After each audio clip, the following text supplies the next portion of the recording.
Premier ministre. La parole est à Madame Mathilde Panot.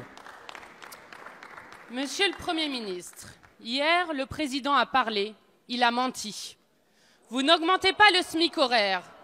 Vous ne faites que suivre l'inflation et augmenter la prime d'activité que ne touche qu'une personne au SMIC sur 4. La baisse de la CSG est calculée par foyer. Encore une arnaque. Vous mentez en prétendant créer des emplois. Ou alors, vous ne savez pas lire les graphiques de l'INSEE. Jamais aussi peu d'emplois ont été créés depuis des années. Les mesures annoncées hier représentent 9 milliards d'euros et vous ne rétablissez même pas l'ISF pour les financer, pas plus que vous abandonnez la flat tax sur le capital. On vous voit d'ici revenir avec vos obsessions de coupe budgétaire. Autrement dit, vous allez continuer à détruire les services publics qui sont demandés massivement par les Gilets jaunes. Vous n'avez pas compris ce qui vient du pays. C'est une demande de justice fiscale. Qu'enfin, ceux qui gagnent plus paient à proportion de leur richesse. Que les grosses entreprises soient plus imposées que les petites. Là-dessus, pas un mot hier. Le pied de nez au mouvement des Gilets jaunes ne mettra pas fin à la mobilisation. Vous n'avez pas compris ce qui vient du pays.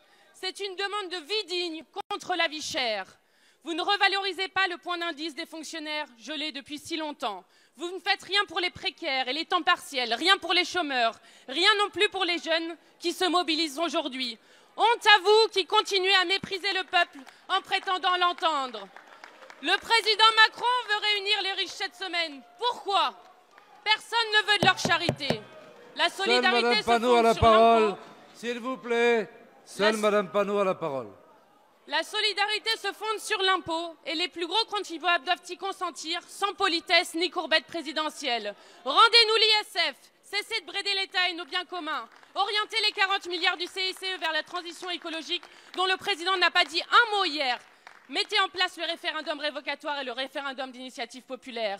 Monsieur le Premier ministre, savez-vous quand le président prévoit que les Français puissent voter pour mettre fin à cette comédie insupportable? Il est temps. Merci, Madame.